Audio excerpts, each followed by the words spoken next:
Expedia and Visit Scotland invite you to come step into centuries of history that await in Scotland. Castles steeped in legend walk along cobblestone streets. Come share the warmth of stories passed down through generations. This is a place with a past that is fully present today and all yours to explore. Plan your Scottish escape today at expedia.com/Visit Scotland. LinkedIn Hiring Pro can't predict the future, but it can help you feel confident about future hires. Because Hiring Pro combines real-time insights and candidate data from the LinkedIn network with the criteria you've set for your role to deliver you a list of top-fit candidates. Businesses who use LinkedIn are 24% less likely to reopen a role in the next 12 months. Hire right the first time with LinkedIn Hiring Pro. Post a free job today at linkedin.com/quality. Hello everyone, welcome back to another episode of Teach, Sleep, Repeat. My name is Dylan. And my name's Hayden. And we're back, and the SATs week are over. If you were involved in the SATs, thank that is over and done. In with the swearing. Oh, you swear a lot more these days, guys. Yeah, I'm not going to do it again, because last time was beepity beep, wasn't it? It was. I think I put 13 bleeps in the last episode. I remember counting. I think you've just made that number up. Nope. Check them. This is a Q&A. We are packed, jam-packed at the minute, so one episode a week. Hope you're enjoying it. Let us know in the comments down below if you are. Leave us a rating, share it. It helps us. Just one episode, so the more plays we get, the better for us, isn't it? Oh, woe us. It's just so hard as little podcast creators. Please. We just need more love and sharing. Oh, just please. We need you to specifically rate us 5 stars and share it with every single person you know. Question 1. You often say, I agree. It doesn't. I've put that voice in. Yeah, I've assumed. Were you being me? No. Right. I'm letting the person who asked this take the mick out of us. Okay, that's quite nice actually. You often say, I agree to one another. What's the biggest thing you disagree on, teaching and non-teaching? Wowzers. I mean, we do agree on a lot. I'd say sometimes I agree as well, just to shut you up. Yeah, and I'd say sometimes I disagree just to have an argument. Yeah, that's actually probably quite... Yeah, it really frustrates me when I disagree and you go, yeah, okay. And I'm like, oh, that's not the sport. Sometimes I just don't want to, because sometimes I know... That you can't win? That I can't win, genuinely, because you will disagree anyway. No, I'll go with what I think. You literally just said you're disagreeing with me now, and you just said you do that. Hayden, this is the perfect example. I don't do what you said. Okay, I never disagree with you. Yeah. But at the end of the day, I think, jokes aside, we always talk about a bit of an echo chamber and stuff. And I think the reason we get on is because on the big things, I do actually think we align pretty much. Yeah, like little detail stuff. Ooh, little detail. Do you agree? I don't think that's true. I don't think we align at all. Actually, suddenly, now you've said that, Hayden. I don't think we agree. And I like picking at stuff and digging at stuff. Yeah. More so that we can get to the end goal. And for a lot of people, that I can imagine that's quite annoying, and I'm sure it's annoying for you to an extent. But I don't care, because in my head, unless it can be really properly justified, then it's got holes in it, and it's worth going to nth degree about. Yeah. So I think for us, it works quite well that we can just go down that rabbit hole. For other people watching, sometimes I can just imagine them being like, what the are they doing? I do think we're getting better at it, though. I feel like more recently in episodes, there have been points where you, mainly, to be fair, have just literally said, oh, I fundamentally disagree, or I couldn't disagree more. That's what I'm saying. I do a lot. Yeah, but I think we used to, when people used to say about it's always an echo chamber. On the podcast alone, we used to be a little bit more like, yeah, we have to agree with everything. We can't possibly disagree. Yeah, we can. Yeah. Do you know what I disagree with you on? Yeah, go on. Thinking it's remotely acceptable on a Monday morning to print an entire week's worth of work, take the printer for the 20 minutes before everyone needs it. Yeah. Like, why are you laughing? Because I'm being dead serious. Yeah, no. I actually think it's selfish, and I really hate that about you. It's weird because you use the phrase before everyone else needs it. So I think it's completely fine then in that case, isn't it? No, exactly. Before everyone else needs it. No, that's my point. And not then during. No, and then you're there for half an hour. Yeah, before everyone else. No, yeah, because that half an hour goes on, funnily enough, until when we've got that meeting on a Monday morning. So we come in for the meeting Monday morning. Hayden would still be at the printer with his wad of paper yay high, bigger than his torso. Yeah. And then, oh, sorry, guys. I think, honestly, anyone spending more than 10 minutes at the printer on a Monday morning is selfish. That's so funny. Everyone else needs to print for that day. You're printing for the Tuesday after. Yeah, you are so hilariously wrong. And I'm going to tell you why you're wrong right now. Because never once, ever have I sat there knowing I've got 20 minutes of printing while someone else is waiting and done it anyway. Not one time in my whole career. No one's waiting, but in the middle, they'll pop their head. see you doing it and just go away and not even say anything. No, and they won't. You wouldn't have even noticed them in You're there. making this up. And that is absolutely what happened. No, they won't. I've been before into the printer. Oh, Boulderlocks is over there printing stuff. Fucking hell, I'll go off then. Yeah. You just use your telekinesis powers to my use head comes round. Oh, my head pops round. I'm going to just read through my brain how... Oh, that's got 20 minutes left on it without asking. Yeah, because I know what he does on a Monday morning. Oh, dear. He goes, I'll print for the week. Don't print. Okay, all right, if you don't do that, fine. It's rubbish. I've just said anyone who spends over 10 minutes at the printer on a Monday morning when other people have got a print for that day is being selfish. Yeah, God forbid the other person just comes in and lets them know. Oh, I would also like to do some printing. No worries, I'll stop down then. It's free. Classic. If the printer's free, why would you not use it? You can use it, but just think. Oh, I've already printed for today and no one's waiting. I better come back tomorrow and do the rest. Carry on. You can carry on. That's fine. That's what I do. Stop. Yeah, you should exactly stop. What I do. Great, well done for stopping. Exactly, you should stop. Yeah, so you're disagreeing with a made-up version of me. No, because I've seen you do it before. But also, but just in general now, I just don't think that's acceptable. I think there are certain points where you don't do bulk printing. The other annoying thing, you only get one PPA slot a week. I remember being in PPA thinking, oh, I'll print now because I know Hayden doesn't have Monday morning, so I'll do it now on a Tuesday afternoon when no one else is printing, and I go there. And I know they've got to do their job, and that's fine. I understand it. But the office staff are printing 700 letters for the whole school. Yeah, I know. Oh, my God, why not? And then no one's there. No one's at the printer. They just set off 700 on the printer, right? Go off and do their own thing because they've got a million things to do and they're very busy. Beep, beep, add paper to the printer. So the printer's not even printing anything. Then I've got to go back, get paper, load it up for it to just churn out another 700 things. In your PPA. In my PPA. So my point is, in the mornings and in PPA, you should only be doing jobs that you need to do for that day. And if you're available to do it at any point in the day, like the office staff are, if possible, where possible, please do it in the morning when no one has PPA.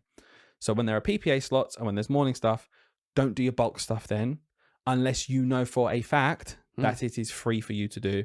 And if you're going to do bulk stuff, stay at the printer, replace your paper when it runs out, and if someone comes to do something quick, get ready to stop your printing and carry on after. I think that's fair enough.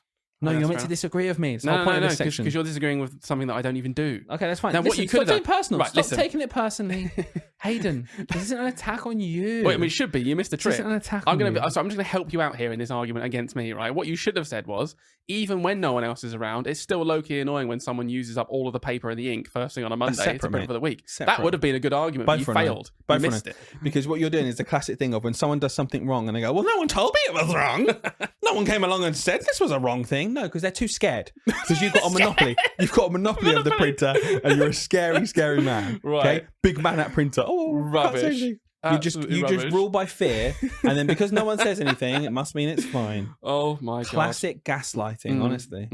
So that's my. Do you have anything you disagree with for me? No, I'm a very reasonable man. Yeah, that's the thing. Like we were thinking obviously before, and I was like, at the end of the day, when it comes down to the meta stuff, we do just generally agree. How about like that? Go on then. Go on. Sorry, you had something. That's it. Okay. How about with like we talked about learning walks. I know you don't like the word learning walk rather than the thing itself. However, I genuinely, fundamentally agree that it should be okay for anyone at any point to go into any room in the school whenever. Well, I for me, that would be my aim if I was working in a school. There are some people, and I feel like maybe it's down to the environment you built and in general, I don't know, but I get the impression for you're a bit stripped back to that where, okay, well, yeah, but just let them crack on with that. Don't just walk in at this point. I like the idea of building up an ethos in a school where the end goal is if anyone walks in at any point, it's a positive thing and it's a good thing. Lots of people, I think, look at that and go, oh, no, you shouldn't be in the lesson at this point. It should all be pre-planned. You should get lots of warning. Even if it's nice, I don't care. I just want pre-warning. I guess that's my thing where I'm thinking more generic now. What would people push back on? Probably that. I understand it because some people will be anxious no matter what. Yeah. And it will throw them off no matter what. It doesn't matter when you're in game ethos. Because I ultimately think the same in terms of I do think that should be the end goal, that the school is comfortable enough where it's just okay if your head teachers drop in all the time, rather than doing like formal observations that are anxiety times 1,000 in the opposite version. So again, like we are aligned ultimately. I just think I consider other people a bit more than you, that's all. Yeah, fair enough. Got a question here. It kind of leads on. Why are you biting? No, I'm not biting. It's not bite. Yeah. It's not bite. I just hate you with every fibre of my being. It kind of leads on. So I'm going to go to this question now. Okay. It's linked to what we were just saying. What's your opinion in education that genuinely gets other people's backs up?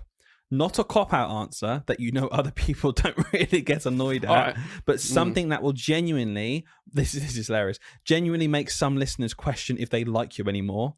Enjoy, smiley face. Study and play come together on a Windows 11 PC. And for a limited time, college students get the best of both worlds. Get the Unreal College Deal. Everything you need to study and play with select Windows 11 PCs. Eligible students get a year of Microsoft 365 Premium and a year of Xbox Game Pass Ultimate with a custom color Xbox wireless controller. Learn more at windows.com/student offer. While supplies last. Ends June 30th. Terms at aka.ms/collegepc. Membership means more with American Express Business Gold. Earn 4 times membership rewards points in your top 2 eligible spending categories every month, including eligible U.S. advertising purchases and select media, and U.S. purchases at restaurants, including takeout and delivery. What are you waiting for? Get the card that flexes with your spending every month. Terms and points cap apply. Learn more at americanexpress.com/business-gold. Amex Business Gold Card. Built for business by American Express. That's really funny. I love these kind of questions because I think 2 years ago on this podcast, we would have been too afraid to say certain things. Like, God, I've done it before. I've done something on social media before, like years ago, where it's like, what teaching opinion has people like this? And it's like a bloke with like the sword 10 swords at his neck. And I've done something like, marking is a waste of time. It's like, no one doesn't think that. It sounds contrary. Edgy. Yeah. It's like, no one doesn't think that. But I'm trying to really rack my... I think I've got one. I've got one, and I'm 99.9% sure it'll be the same one as you. Do you reckon? Because we are, again, quite aligned with our thoughts. So obviously, we talk a lot. So. It's an echo chamber. Do you want to say it, or do you want to say it? Go on, I'll say it, and then we'll see. Because I purposely didn't talk to you about this before. Mine is that... please don't hate me, guys. I think there absolutely should be a higher bar in terms of what teachers know and can do and have a knowledge base of. And let me explain. I think it's become acceptable sometimes for a primary school teacher to say something along the lines of, "Oh wow, that year 6 maths is hard, isn't it?" No. like and this is where people will get really annoyed at me, and this is why I'm saying this. So if you do hate me because of this, well, I guess that's well done to the person who sent this question in. No, if you're working in a school where you've got Key Stage 2 and you could be technically placed in as a year 6 teacher, the bar should be as a professional on a decent wage who's got a qualification, and not being funny. You shouldn't be struggling with the maths that you're teaching. Okay, and it's become acceptable, like, oh, primary school teachers, they just have to, there's so much they have to know. They have to do geography teaching and history teaching and science and all that kind of stuff. And I'm like, okay, right, cool. But for those really core subjects like English and maths, you need to know your stuff. You need to be a step ahead of the kids, and you need to, in my opinion, at the very least, have a comprehensive understanding and ability to do the key stage that you're teaching. Cool. So what do you want? I'm going to get, just take this further to get you in more trouble. What do you really want to say then? Because you see it all the time. If someone comes up to you, right, they're in a school, they're a colleague, and they say, maybe they're a year 1 teacher, I don't know, and they say to you... Year 1's Key Stage 1. Yeah, right. Okay, fine. They're a year 3 teacher, I also still think they should know Key Stage 2. Cool. Okay, but either way then, year 3 teachers, to make this safer, and they come up to you, and you've been teaching year 6 in this situation, and they say, God, I couldn't teach that year 6 stuff. I don't know how you do that. Oh, that's weird. Have you got qualifications to teach? So this is your unfiltered version. My unfiltered version is, what do you mean you couldn't teach it? It's adding 2 fractions together. Yeah. So listen. Well, I just don't know how to do it. It's tricky, isn't it? Yeah, I know. Do you know what? Okay. Honestly, teach yourself how to do it. At the very least. Okay, if you couldn't, then you shouldn't be a teacher, should you? Here we go. Like I'm not being funny. I just couldn't do it. If you just can't understand past progress, like whether you think it's relevant or not to the kids, right? Yeah. If you, as a grown adult professional, can't understand a part of the curriculum, right? I'm sorry, you shouldn't be a teacher. Okay.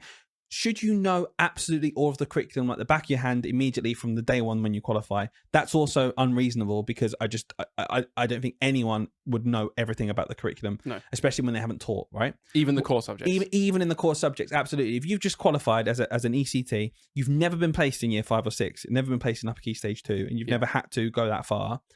it's completely acceptable that you don't even know, like, I wasn't aware that in year 6 you introduced bid mass. Like I knew it was this thing that exists in the curriculum at some point, but I wouldn't have known exactly when it was introduced. And I didn't get the nuance of how it goes up to, indices and then with brackets and without bracket. Okay, I didn't quite get that. I don't expect them to know that off the back of their hand, right? What I do expect them though to be able to do is bid mass. Yeah. Or be able to look at it and within 15 seconds be like, oh, that's the rule, cool. Yeah. Like with spag, right? There's loads of spag that I don't know. There is loads of spag right now that I don't know from year 6, right? I genuinely 100% would be like, if you asked me, is this past progressive or what's whatever, the subjunctive form? Exactly that. If you ask me, I think I'd be able to have a good go, and I'd be thinking about subordinate clauses, or I'd be thinking about what subjunctive is, or I'd look at it and I'd use deduction and I'd have a good go, right? Yeah. But if you spent 10 seconds telling me what it was, I'd very quickly be able to do it. And what I'm saying is, you get teachers who are in year 6 who go, wow, I really struggle with that.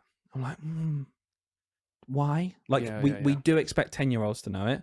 You're a professional in your mid-20s with a qualification. All I'm saying is the bar, we shouldn't be scared to have the bar high when we're talking about our profession. We should be defending our profession and have really high standards, not just for the kids, way higher standards for the teachers as well. Yeah, I think so. And that is essentially, in essence, what I was thinking as well, in terms of mine was all about the bar a bit more in general. I just think my overall opinion is, I think the bar of being able to become a teacher holistically has gone too low. Yeah. I just think that is true. We have unqualified teachers right now. Yeah. We have unqualified teachers. Okay. So no, and again, this is why people get annoyed. I'm unqualified and I'm good. I know an unqualified teacher and they're better than a qualified teacher. Okay. On an individual level, I know that can happen. I understand that, right? But obviously, if you remove the need to have a qualification at a certain level, it obviously lowers the standard in general. Yeah. Obviously. Of course it does. Like, and it lowers the amount of pay you can justify giving them. Exactly. Why else would you do it? Which is what's happened. Exactly that. Yeah. And you've opened up the doors to it being lower paid, like you said. Yeah. I just think that it's part of my defense as a profession. I want to have this profession on a pedestal. It should be the best of the best. Alongside me saying this, by the way, this isn't just an isolated thing where I just go, yeah, that's the problem. Those bloody teachers don't know enough. Alongside this is the pay needs to improve to be more competitive with other similar professions that are graduate jobs. Alongside that, you need to make sure that we have qualification status is still required. Alongside that, we need to make sure the training is more adequate. Everything needs to improve, but let's not pretend also we don't need to understand that. The bar needs to be really high as well. I agree. It felt like it got to a point in the last few years, I remember thinking this, where no one wanted to be a teacher and teachers were leaving in droves. And genuinely, it was like, how do we get more teachers in without increasing their pay? And it was, lower the bar then. Lower the bar, let more people do it. And that to me was... My friend got in after the bar. Are you saying she's lower? Not necessarily. Yes, no. Can you have any kind of critical thinking whatsoever? This is like macro level thinking. Okay, let's go in the opposite way because it's very easy to think. If we increase the teacher pay scale to, let's say it was like 55 to 75k a year, like really, really a huge increase, like 20k increase or whatever. Do you think that automatically would raise the bar? Honestly, yes, it would pull the other stuff up with it because then there'll be a massive pool of people who want to do the profession. It's competitive. Cool, we can put the bar higher then. Exactly. That's how it works. Like, it is very simple economics, to be honest with you. Well, they put the bar up and actually it got someone in who was worse. Okay. And these things can happen. Okay, but in general, obviously, we all understand that's what's going on. So to try and get away from the cutlass at my neck. Yeah.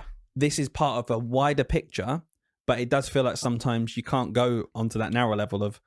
Also, like, I did just hear the other day that, there's a teacher out there who couldn't use a ruler properly. Like, that's unacceptable. Like, cool. Off you go. Yeah. If you can't use a ruler properly, you shouldn't be a teacher. Oh, but don't be mean. That's not mean. That's not... Oh, if you can't use a scalpel correctly, you shouldn't be a surgeon. Oh, don't be mean. Don't be mean. No, I will be mean. If that's mean, I will be mean, actually. This episode is brought to you by Mafzu. Here's something most teachers already know, but rarely say out loud. Too many children are going through primary school without solid arithmetic foundations. They can't recall key facts fluently, they're shaky on the basics, and when that trickier problem solving is introduced later on, they struggle. Not because the math itself is too hard, but because the foundations they're built on aren't strong enough. And with a new curriculum on the horizon that really puts a focus on fluency across Key Stage 1 and Key Stage 2, this is only going to matter more. The platform identifies the children's gaps instantly, figures out exactly what they need to revisit, and keeps practicing with them. As a teacher, you'll get a live gap analysis anytime the children are completing a task, so you can see exactly how they're getting on. And in whiteboard mode, you can generate and model unlimited versions of any question type. 4 digits plus 3 digits with exchanging, adding 2 fractions with different denominators where they go past a whole. Anything you need instantly for your whole class. It all comes together in a 3-pronged approach. Weekly tests to benchmark progress, daily practice to target gaps, and bespoke free play that identifies exactly what each child needs to revisit and practice. Find out more at mathsu.org or by clicking the link in the description below to turbocharge your school's arithmetic now. The very basics of what you need to do is deliver the curriculum. Like, can you struggle with stuff? Yes. Of course, that's allowed to happen, but you teach yourself it. Yeah. And you understand it. And if you can't do that and you don't understand it and you can't master it, if you haven't mastered what you're teaching, how on earth can the children master? Yeah. And even that is still higher than the bar that you've already said. The bar is, can you do it? Like, literally, can you do it? If I gave you 5 hours I know. with a teacher telling you how to do the multiplying fractions and you can't do it at the end of it, I'm sorry. Bye. Like, you can't teach kids. It's not good enough. So I think... I've tried to get away from it. I'm going to go back into it. I reckon we've done it, by the way. I reckon there are literally people listening to this. Probably. But I don't care. I'm going to round it off. it off. I truly think if you're a Key Stage 2 teacher, you should get full marks on the Key Stage 2 SATs. Or at least be able to, given an error like, Okay, you wrote a 6 to 0 and someone read it wrong. Whatever. Okay. But you shouldn't make a mistake. You should be able to do it. Exactly that. There's not a question that you skip because you think, I have no idea how to do this. Yeah, or if you don't know how to do it, you very quickly look it up and then you remember it. Because like I said before, you might not have taught your 6 yet. You don't need to know those ridiculous GPS things that we all agree the kids shouldn't need to know, but they do because we have to get through a test. Yeah. I'm not talking about that. I'm talking about the ability to understand it.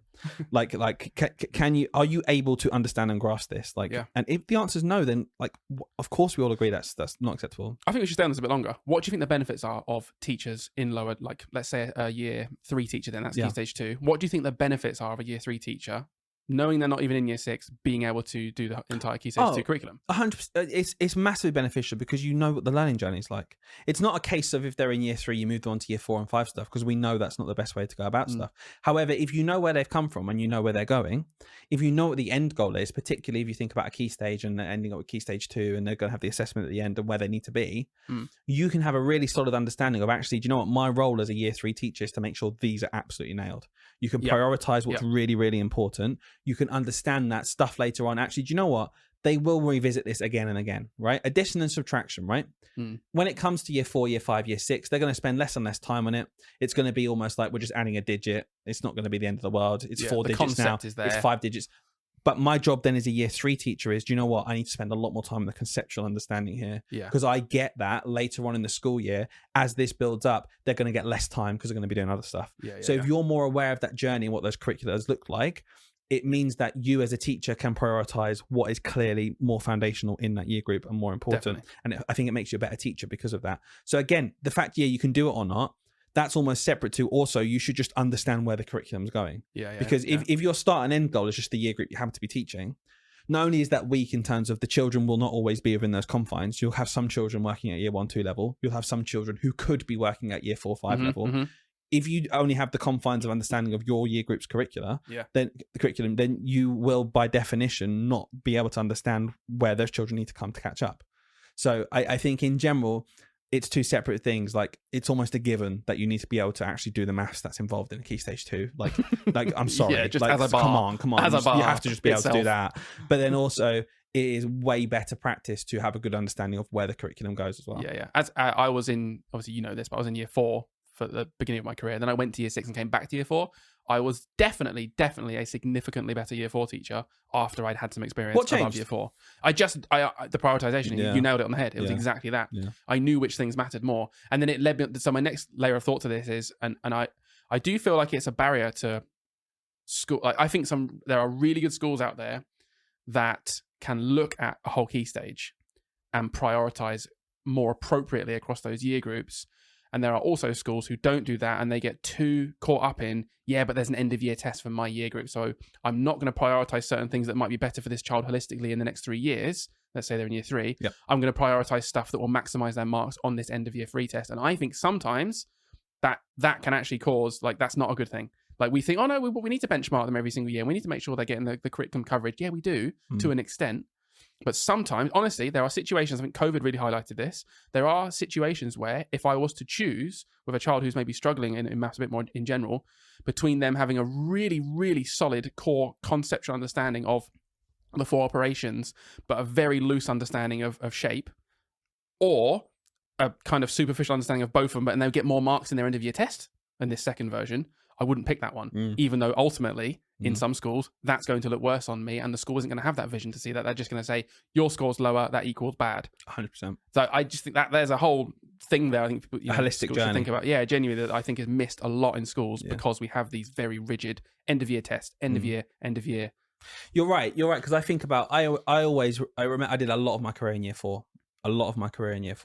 I did some in year 5. I did a bit of training in year 6 as well. So I had an idea, and just through year 3 as well. And through leading maths, you very much get a good idea of the curriculum all the way through. So I did have that knowledge. However, I did always remember thinking to myself, and this is, to be fair, the way the curriculum's already weighted in a lot of schemes, you do spend a lot more time, especially in year 3 and 4, on addition and subtraction, place value than you would on shape, right? Yeah, it's already weighted because you only got like a week or 2 on shape maximum. However, I do just always remember thinking to myself, if I didn't touch this strand or this subject, right, this part of maths right now, if I didn't touch it in year 3 and then just taught them it in year 6 instead, which one do I think would have the biggest negative impact in doing that, right? So, for example, I didn't do addition and subtraction in year 3. Do you know what? I'll just do it in year 6. Compared to I didn't do the names of shape in year 3 or 4, and I just taught them it in year 6. Clearly, it's worth so much more of your time really grasping and going deep into number and understanding number and having really, really strong fluency and making links between and being able to break numbers up. There is much more use in going deep early with that because it allows you to move on more quickly later, right? If my year 4 class could not tell me what a rhombus was, I'm going to be very honest right now. I didn't give a shit. I did not care. But in the end of year assessment, it's probably going to say, plot these coordinates, and then underneath it will say, what shape is it? And it was a rhombus. I don't care. Like, that can be a gap. That and some people will really push back and say, no, by year 4, they need to make sure they got it. I'll tell them what a rhombus is. But you know what? If they don't get it, do you know what I won't do? Prioritize that over them being able to manipulate number properly to flexibly partition. A child being able to flexibly partition 64 has way more of ramification than knowing what a rhombus looks like. And the point being, let's say later on, 64 divided by 4. Okay? That is something that, you can do short division, but you know what? Really, I want children to be doing that mentally. I want them to be doing 64 divided by 4 mentally. You have to have such a good understanding of how to break up a number. You can break up 64 into 40 and 24. And I know my 4 times table, I understand this really well. That's 10 4s and that's 6 4s. So if I combine them, that's 16 4s. I've just done it mentally. That child's just done that question mentally in their head. Way more of an impact on their mathematical ability, way more understanding of number, and a better, more rounded mathematician. I'll spend more time on that than just showing them another rhombus. Oh, do you not remember what I said about rhombus? It's just equal sides with about 90. Okay, cool. It's exactly what you just said there. It's prioritization, and I can show them again when they are 11 what a rhombus is, and they might just go, oh, okay. And they just remember it now because it's just a fact to remember. The curriculum and what we need to teach children, everything's on such different levels. Yeah, I agree. Understanding that journey, I think, lets you prioritize about, actually, you know what, this is worth way more of my time. Tomorrow morning is knocking. Stock your fridge now. How about a creamy mocha frappuccino drink? Or a sweet vanilla? Smooth caramel, maybe? Or a white chocolate mocha? Whichever you choose, delicious coffee awaits. Find Starbucks Frappuccino drinks wherever you buy your groceries. This spring, Uber Eats has you covered. Whether you're celebrating mom, dad, or your favorite grad, not all of us are great planners, and with the Uber Eats gift hub, you don't have to be. Send flowers, perfume, champagne, or just their favorite meal straight to their door. Gifts arrive in as little as 25 minutes, and you can add a personalized video message for that additional so-not-last-minute touch. So this spring, get a leg up on gift giving with Uber Eats. Last-minute gifts that land every time. Must be 21 or older to purchase alcohol. Product availability varies per region. See app for details. You're absolutely right. There are just some things that fundamentally are more important to revisit on a yearly basis from an early point conceptually, and some things that are just not as important, and that's okay to say. And I think a really good school, people have school improvement plans and school improvement leaders, people that come in, external, whatever. I think really, really, really good schools are the ones that genuinely take that into account. They don't penalize their teachers for thinking in that way versus maximizing their end of year data. Like the better schools do it the other way around. Can I let's finish off on this, because I want to go back to our school, which I think were very understanding of this whole thing because we had that same outlook. Yeah. We also used a lot of white rose in terms of their long-term and medium-term plans, and especially post-COVID, a lot of stuff was prioritized and other stuff was shifted around and moved, and it didn't always exactly match the national curriculum. And we also used pixel tests, right? And there was a difference between what we were telling teachers to prioritize and do in the lessons and what was assessed always at the end of the year in terms of a pixel test. The example being negative numbers. Right. Negative numbers we left till year 5 in our school. You look at the curriculum, absolutely, it's a year 4 thing, right? If you look at maths, the thing we're building out, you can do it in year 4 because it's a year 4 level question. We chose to say, do you know what? Let's just take that out. We think children, when they're in year 5, can do the year 4 level stuff and year 5 level stuff together and get it in the same amount of time. That's a decision we've made because then we're going to free up more time to go with the foundations, especially post-COVID, to try and fill those gaps. When we did a pixel test, end of year 4, it always, without fail, would have a question on negative numbers. Yeah. Oh no, they're not there. Oh, they didn't comparatively. get it. It's a gap. Everyone understood that will be a gap. We looked at pixel, hilarious, percent, high, really, really good. That question always dropped off. Yeah. But instead of panicking and going, the end of year test, we need to do that. It's awful. Everyone understood. We know why. We know why, because we've made the decision to focus on something else. By the end of Key Stage 2, they'll get the same coverage. They'll be able to do negative numbers. That's not an issue. It's that level of understanding and nuance which I think allows for better maths teaching, which unfortunately some schools with a surface level understanding of what's going on, with leadership who just look at data and just go, oh my God, that's a problem, they're chasing their tail a bit and they don't get the best maths teaching. Yes, Dylan, I agree. And yeah, we, as always, went off on a bit of not on a tangent, but we just went into depth there. Probably because it was about maths in the end, wasn't it? What a surprise we make it about that. You often say, I agree. Yeah, there we go. Right, there's a reason we work together. Exactly. Next question. What draconian behaviour policies have you heard and observed that just humiliated children or just made no sense? For me, immediately comes to my head is whenever children are late. And I mean more primary school children are late. Anything that punishes the child because of that, or is draconian, or there's some negative effect on the kid, when it's, by the way, their parents who are getting them into school, I think is just outrageous. And it always rubbed me up the wrong way. Do you know what? I felt myself sometimes in lessons when a child was consistently late, right? In lessons, I remember getting really frustrated because I thought to myself, you're missing the first 20 minutes of maths every day. And this is where we do our foundational stuff and our fluency, etc. And that was annoying to me. And I had to really let myself inside be annoyed and then be like, but this child was brought in by the mother who overslept and it's not his fault. Yeah. So for me, anything that punishes the child for being late when the child's not in control of being late. Yeah. What? This family managed to do it and get their child in. Why didn't you get your family to get you in on time? Oh, because my mum overdosed this morning. Yeah. It's like, oh, okay. No, I'm not even joking. Exactly. Yeah. It's like, okay, we're going to penalise the kid for that. Exactly. It's humiliating. Yeah, completely. I'm obviously going over the top exaggerating, but... No, but it's obviously something that can happen. Oh, sorry, it's not the kid's fault because they are 7. Yeah. And they don't get themselves to school. Yeah. Like, oh, but what about those kids who kick off and don't go into school? I'm not talking about them. That's a separate conversation. And do you know what? If they kick off going into school, I can imagine a draconian policy that when they do eventually get into school, they're told off and shouted at. Probably won't make them want to come in. I can't imagine that does anything, actually. Right. Yeah. We've been there. I've taught year 6 a long time. I've had some kids who they cycle into school and their parents think they're cycling into school. They actually went to the shops and spent a bunch of time there and bought a bunch of sweets and stuff.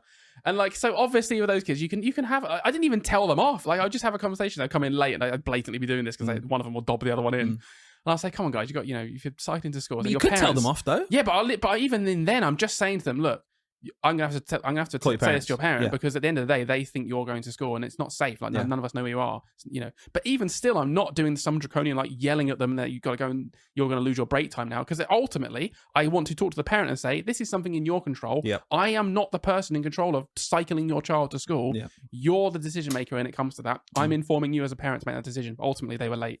So can you do something about it? Yeah, completely. And just to justify what we're saying here, like. If there were some more draconian issues and stuff, etc., we might disagree with it being draconian, right? But it is down to the child, so it's more fair. Like, I am genuinely thinking of things that are literally not the fault of the child. Another thing that I think of all the time is when, children aren't reading at home or getting signatures, right? Getting signatures sometimes is different to reading at home, because I've known some children who definitely are reading at home, because I know they come in and they show what they're up to and that they are reading at home, but they're not getting their 3 signatures a week because parents just don't do it, right? For whatever reason, parents aren't doing it. Comes around to the end of the week, there's a whole school policy. You need 3 signatures a week, else you're staying at break time to do some reading. No. I have my whole career point blank refused to ever keep a child in at lunchtime or break time during their playtimes as a punitive measure for not doing homework. Because, again, to me, it's not the kid's fault a lot of the time. Is it sometimes? Yes, sure. I still don't think it's worth keeping them in, because I think playtime is sacrosanct. I think that's part of their day. To me, that's like saying, you're going to miss some of your maths lesson to catch up with your reading. No one would ever do that. Play, to me, is just as vital. But yeah, anything that punishes the children like that, and we're coming from a primary perspective, of course. And at secondary always say, what about secondary when it's more in their control? Well, okay, you've completely changed the example. Context, so of course, yes, that might mean I have a different answer. Yeah, sure. We're talking about primary school here. Anything like that, I just always thought to myself, what are we doing? I've just thought of a really funny example that happened to me. I've got 2 things, and then I'm going to also damn myself after that with something I did in my NQT year, which I look back. You're learning. It's fine. Yeah, I know, but I look back and I think, what the hell was I thinking? I probably did it in my the funny story, right? And it just reminded me when I was thinking of children that cycle in and came in late, go to shops. I once had a boy, and this is years and years ago, who came in late to my classroom. He was like 20 minutes late, and he's not normally that late, but it happened every now and then. And he came in, I was like, "What are you doing?" He had this and he was like such a lovable child. So it was so hard to be cross at this kid. Came with this little smirk of like, "Oh yeah, I'm late again." And he did have a rough family life. So again, I was immediately thinking, there's a lot of stuff out of my control here. I'm not just going to be shouting at this child for being late, because I know what his family's like. He came in, he's like, "Oh yeah, I just popped to the shops, didn't I? I had to get some lunch." And I was thinking, "Oh, poor, he has to get his lunch." And he was like, "And I did get you this, sir." And he pulled out a Lindt chocolate bar out of his pocket. And he was, I was like, "You trying to bribe me to being late by giving me chocolate? It's not going to happen." You give it. Yeah, but I'll still take it. Turns out it's worked perfectly well. It worked perfectly well. I'll see you again tomorrow, same time. But it just really made me laugh. Like, he was just, so funny. So funny. You tip the register, I'll get you a Lindt bunny. Yeah, you had to get bigger every time. Yeah. Lindt bar was not enough the next time. 2 Lindt bars or a bunny. Have you got one that's actually funny now? Oh, cheers, mate. Yeah, that's funny, isn't it? You're funny. But here's one that's damning, right? And something I look back on. Okay. And I'm like, what was I doing? In my NQT year, trying to please the powers that be. You had hair then? I did have very important. Maybe that's maybe that was the turning point. Oh my God. I think you might be right. You shaved your head, you gained confidence. Turns the opposite. That guy who loses his power, you gain power. I did. Turns out that context was everything of me having hair. But I did have hair, yeah. Good to know. The only year I did. Lost it after 1 year of teaching.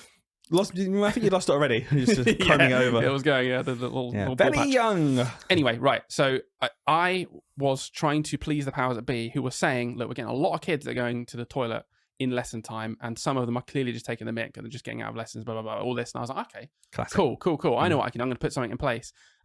You might remember this. Oh, go on. And I was like, okay, we had stickers at this school. You have to piss yourself in your chair. Not that bad. I mean, basically is what I feel like people were being like, what are you doing is encouraging this. Anyone that needed the toilet in the lesson, I was like, okay, you have to come and get a sticker. And you put a sticker in your book that said, I went to the toilet in my lesson to show that you like left the lesson. So when it comes to marking and book looks, why did that kid not do as much? I was like, well, there you go. They went to the toilet in the lesson. And then someone came to me, the deputy head came to me and obviously explained why that was absolutely mental. But you did that off your own back. Yes, because I was like, well, use stickers, and they're trying to say that kids are wasting time. We got to stop it. We got to try and encourage kids to go to the toilet at the right times and stop them going in lessons. Are you Chairman Mao? From the top down. And I was like, okay, I'll put something in place that makes them aware that I know that they're just taking the mick sometimes. But they're not all taking the mick. I know. Obviously, the flaw. I understand the flaws immediately afterwards, but at the time, I was like, "Oh, that's a good idea." What was I thinking? Do you know all these stories of you from your ECT and NQT year where you're like, and I did this thing and they were really mad at me. I'm starting to think maybe they should have been. Yeah, I know. Yeah, genuinely. But the deputy head came by that like the next day, saw the sticker in the book, and he was like, "Mate," and explained the obvious reasons as to why that was dumb and you can't do that and it's like discriminatory. Yeah. Like kids do just also need to go to the toilet sometimes, and making them feel embarrassed because they go now put a sticker in that book saying they went to the toilet. It's probably not a good play. And I was like, Oh yeah, yeah. It's probably right actually. Yeah, we don't want people to feel bad. By the way, we've got your second observation in 2 days today. Yeah, I know. That's the thing. Right. The school we worked at was extremely toxic from the top down. This was me trying to appease them to be like, I didn't. Hilariously, I didn't care. Don't shift the blame. No, I am shifting the blame because I didn't care about kids going to the toilet, but they did. So I was like, well, this will stop it. Oh, kids. The thing is, kids have got to excrete their bodily waste. Oh. And it does mean they can't do the join the dots exercise with them. So not on my bloody watch. They're not. Oh, as if that school needed any more stickers as well. I know. Jesus Christ. Honest to God. So yeah, anything that blames children for things out of their control. Yeah. Oh, but it's what we've always done. Change it. Yeah, exactly. Change it then.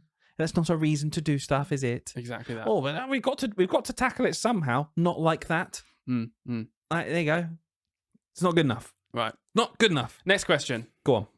This is a good one. Harks back to an episode from a few episodes ago where we talk about maths and setting and all this stuff. Go back and check it out if you haven't. I work in a one-form entry school and I do agree that setting would be good for the children. How can it be done in my particular setting? Yeah, I had a couple of people mention this when we did the whole one about the research and the setting and stuff. Yeah.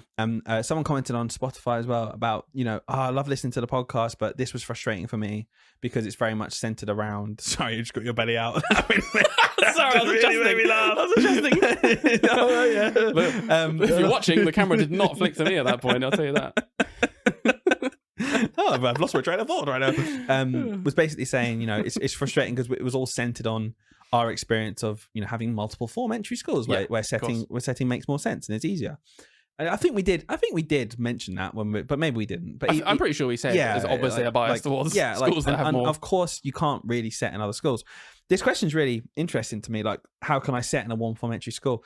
I mean, really? Unless you've got another teacher to take out children and do stuff, like it's much, much harder. Like you are one teacher doing one input.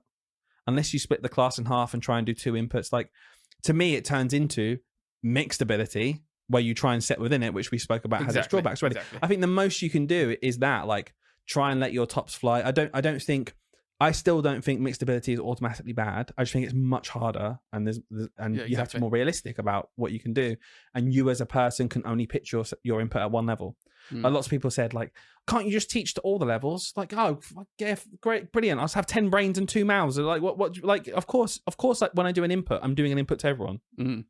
So that input has to be pitched somewhere. Exactly. It's going to be too low for some kids and too high for others. Like, cool. By definition. Where do I go? It's actually just about the sequencing. Okay, well, some children don't need that level of sequencing. Exactly. Someone is missing out. I'm pitching it somewhere. Yeah. Start low and build up. Okay, whilst I'm starting low, what are the children who can already do it doing? Yeah, exactly. A rising tide helps all boats. Okay, if I'm pitching it too high and the kids can't even add 4, they obviously don't understand what I'm saying right now. Like, it's so my point is, down to this, like, setting, I know it's a question and answer episode.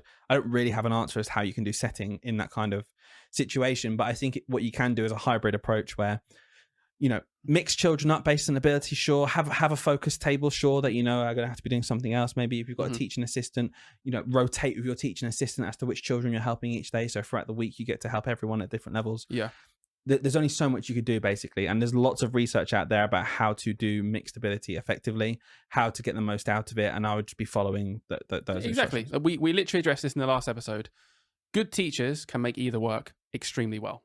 So if you're in the situation where you don't have that choice, it sucks, obviously. Okay, yeah, you can't really do setting because setting is predicated on the fact that you have multiple teachers and multiple classes. Like, that is the very essence of setting. Exactly. So if you don't have it, then you just have to you'll just have to focus on our mixed ability. Like you said, there's lots of ways you can make mixed ability work. This is another good reason why the argument can never be one is completely superior to the other. Because what if we were really saying, which we weren't, setting is just superior to mixed ability, then what we are also saying is everyone who's is forced into situations where they can only do mixed ability, i.e. every one form entry school ever, then we're like, I'm not saying obviously all those kids are getting a worse deal. That's just not true. Yeah, but if there were 3 times the amount of children in the school and 2 more teachers, I do think setting could be more beneficial for them. Like, that can still exist, but you can still be giving the children the best you can possibly get. That's what I mean. Like, you can still give them the best you can possibly get. Like, so yeah, sorry we can't give more advice there, but like, I do just think your hands are tied in some situations. Sometimes it's opposite way. There is a thing you can not do.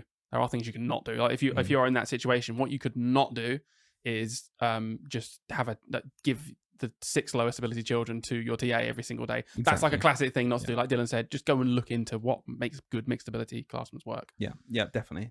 And it's not easy. It is certainly not very tricky. Easy at all. I did it, just really quick. I did it for 1 year. I had a 1 form entry year 6 class. That year? I regained it that year, lost it again next year. And I was in a very fortunate position where, even though it was 1 form entry, I had a part-time teacher who came in. So for a couple of days in the week, I was able to actually split my class and set. So I was mixed ability for half the week, and then I did some setting for some of the other week. And again, you just have to make it work. It was circumstantial. And when the other teacher was in, what did I teach better? Honestly, yes. Yeah, fewer children. Yes, I had fewer children. I could target more specifically. Yeah. And then I just used it. So it was like, I always knew in the mixed ability parts, I'd be doing certain things. I knew I'm going to have that day where I only have these children. I'm going to focus in on this a bit more. You just got to, you get what you give sometimes. Do what you 100%, 100%. Right, last question. We have been told that during SATs week, after tests are administered in the morning, we have to spend the whole afternoon revising for the next day. What are your thoughts? Because I think it's ridiculous. Now, if people listen to this, SATs are already done. Mm-hmm. So this was written into us, obviously, before that. But what are your thoughts? Because a bit of revision, any harm in that? Is this automatically bad? Or look, I don't think it's ridiculous. I don't think it's ridiculous to do it. I don't think it's best practice, though, either. But I think, even just thinking about my own practice in our own school, we generally, on those SATs days, it's a high-pressure morning. It's very intense. I don't think you're going to get the best out of the children by adding on that intensity for the remainder of the school day, ready for them to come in the next morning and doing it. I think it's nice, even from a holistic point of view, right, in terms of how the SATs come across and your own stress as a teacher coming onto the children. I think it's just good to say, well done. You've done your bits this morning. This afternoon, we're going to go back on normal timetable, or even, I don't know, a treat. We're going to do an extra PE lesson this week, guys. We're going to go out to the field and do something because you've had a very intense morning and this week is intense.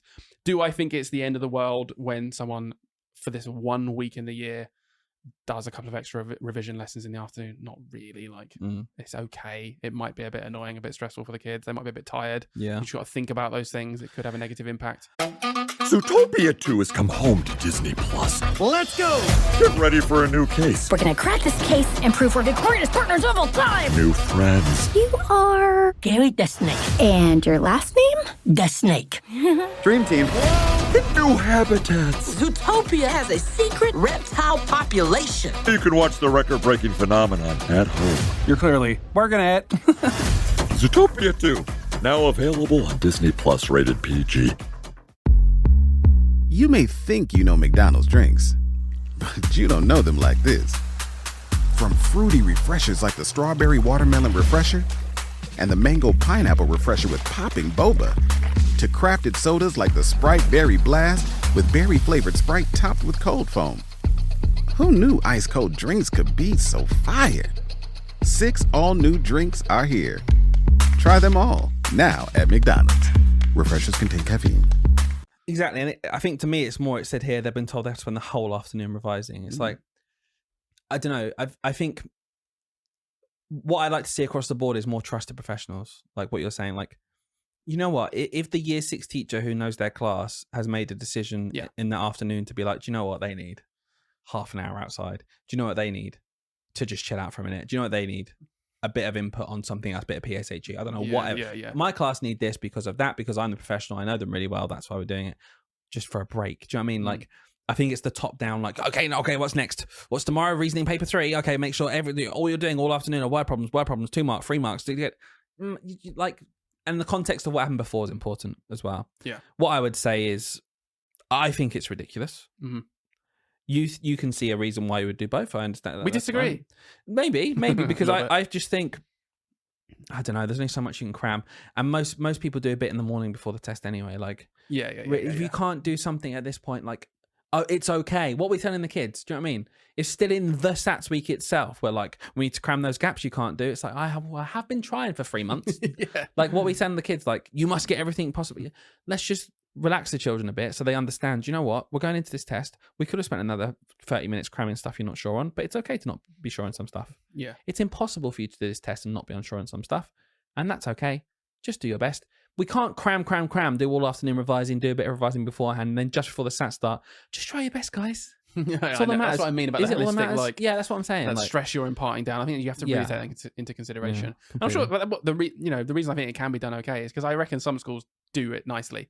I reckon they can manage to maintain a pretty stress-free environment, but also just say to the kids, it's only happening this one time. Obviously, we're just going to use this one opportunity just to bring things to the forefront of your mind again. It's going to be pretty chill. We're going to play like, Kahoot quiz or something. We're going to play games for the afternoon, but we're just going to revise some key things. We're going to make sure we all remember what perimeter means, all this sort of stuff. I think it can be done nicely is what I'm saying. And it's not ridiculous in that situation. True. I still, hilariously, after all this, my baseline is don't do it though. Genuinely. You agree with me? No, I don't agree with you. You're actually agreeing with me because I said it first. Yeah, cool. Okay, that's interesting. Right. Guys, thank you so much for your questions. We're going to wrap it up there. Please do leave us a review. Please do share it with someone you might find it useful. Hang on a minute, Dylan. Go on. What? I've got demos coming through. People booking onto maths soon because they listened to the sponsor section earlier. If they didn't, they're getting it again. Hey! And that's really interesting because this was actually pre-recorded. And you're ruining the allure. Meet the new iSims, the single talent acquisition platform that's fully future-ready. It works wherever and however you hire, with insights no one else offers. One solution that fits seamlessly into your existing tech stack, which is why IT and HR leaders trust it. With the best of enterprise-grade software and AI, iSims helps you identify and secure the right talent faster. iSims, powering exceptional hiring. Learn more at isims.com. Security program on spreadsheets, new regulations piling up, and audit dread? It's time for Vanta. Vanta automates security and compliance, brings evidence into one place, and cuts audit prep by 82%. Less manual work, clearer visibility, faster deals, zero chaos. Call it compliance, or call it compliance. Get it? Join the 15,000 companies using Vanta to prove trust. Go to vanta.com/calm. Guys, see you next time.